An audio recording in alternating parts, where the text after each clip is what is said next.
How you do? Okay? Nice and warm. Nice and warm in here. Yeah, lovely. Well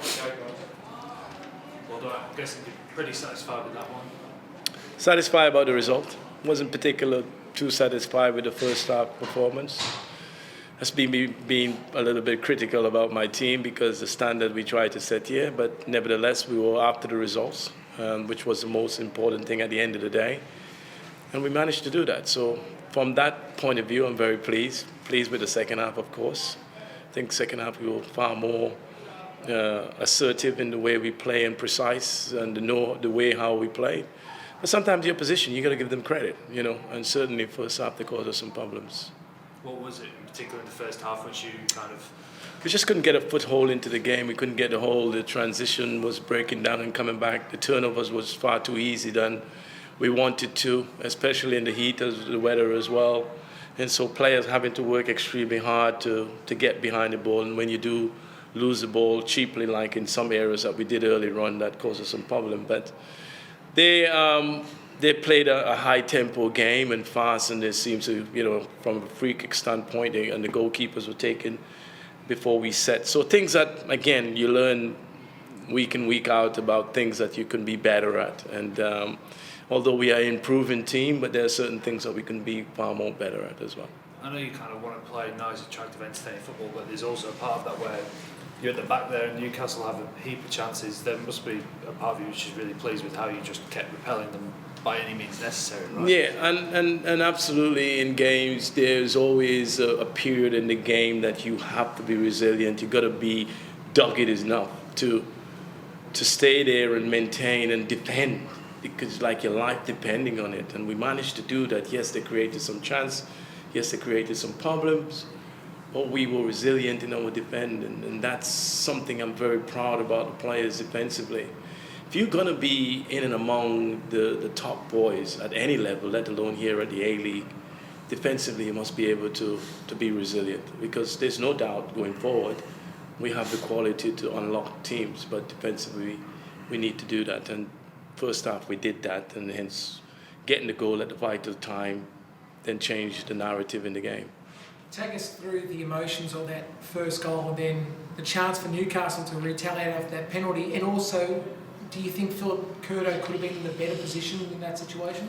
Listen, it's hard to start pointing the fingers here, and I never will. I will protect my players at all costs. I'm sure when we look back at the videos and things like that, he will probably think he could have done better, but I'm not here to criticize my players.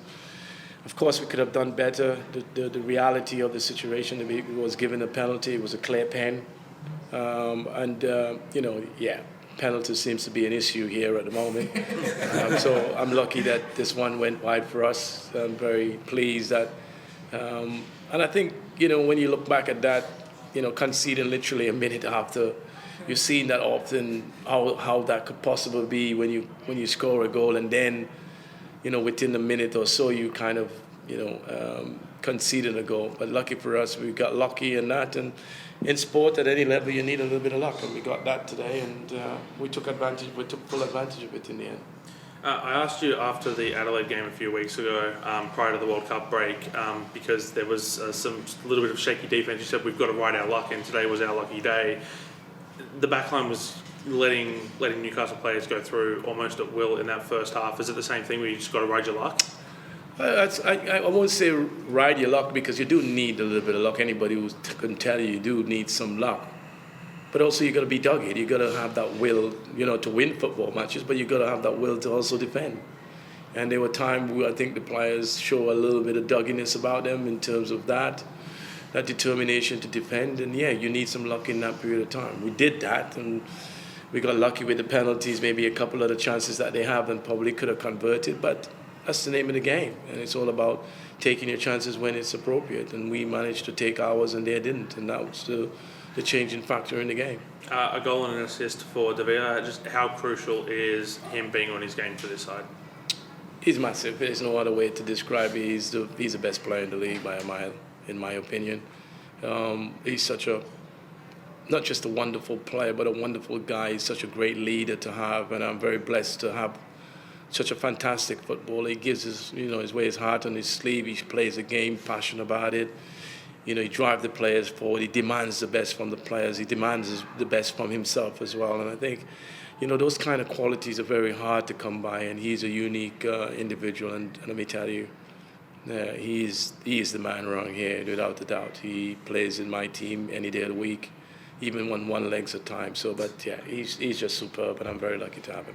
I saw you getting into it a little bit with the AR and then the fourth official. Can you elaborate on that? Or I think there was a couple of decisions that I thought was close, and then what happens is I was asking to find out the sort of ruling. If there was a slight offside, but he didn't give it, then it went on to a corner kick, and I did score from it. Then would they have gone back? And he's trying to say to me, that time is gone. So if it's gone, then that slight offside, you need to be sure about it. You can't because in my opinion, they're having two bites of the cherry: a slight offside, and then a corner kick in their favor. So wait till they scored, and then you go back and think, well, it was only a slight offside, and he could have gone. No. You either one rule for one and one rule for the other. The rule is very clear. If you're offside, you're offside. You can't say it's a slight offside. So I was just having a little bit of a debate about it in a friendly, nice way, so to speak. Obviously, you're going to turn your attention now to the Mariners on Friday night. You're just 2 points back of them with that win, 2 spots back on the ladder. How crucial? I don't want to pick out the game, not even at the midway point of the season, but how crucial is that game going to be to determining how the rest of the season goes for you guys? I think all games are crucial. It's games that we want to win, and we made it very clear. I made it very clear to my players, our home form is important. Doesn't matter who team is coming to our home stadium. It's vital. We respect them. We will always do. But they come in our turf, and there's a different ball game when they come to our place, and they know themselves. Despite their 2 points ahead, which is irrelevant in my opinion at this stage, they're in for a tough game. And we know that they got quality players, and it's going to be an exciting game. And that's we will be prepared and ready. And we can only take care of our what we do here rather than thinking of other opposition. Because, as I said, we respect them, but we have our own goals and our aspiration here at this football club.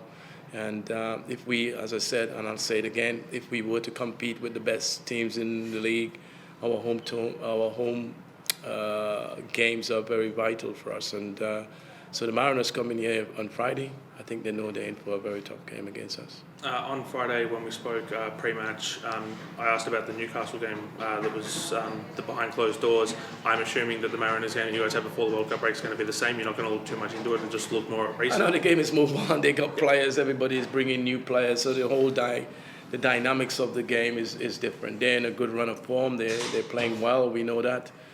But so are we. And so it's going to be a fascinating game, but we'll be prepared and ready for the battle there. We know we need to be at our best at all time, not just on Friday, if we were to overturn teams coming here. So the players, we're under no illusion. We're under no there's no, what's the word I'm looking for, no compromise. And certainly from my end, we take every game with the same intensity and with the same approach in terms of what we want to do. So we have the advantage. The initiative is on us to make sure and go out there and try to win a football match. We always try to do that. Mariners, as I said, we respect them, and we look forward to the game come on Friday. Arabuli looked like he was signalling that he was slightly injured. Any update there, or is it just a slight... Just one of those little niggles that... Well, I think he's experienced enough. He knows exactly what he needs to do. I think he felt maybe something. As I said, it's very difficult to say what it is, and hopefully it's not too serious from all accounts to this point. But we have literally 4 days turnaround before the game, so hopefully he shouldn't need too much. Now he's getting game time on his belt, so he doesn't probably need to do as much training either. It's all about the recovery and getting ready and prepared for the game come Friday. Last question, guys, or good? Good.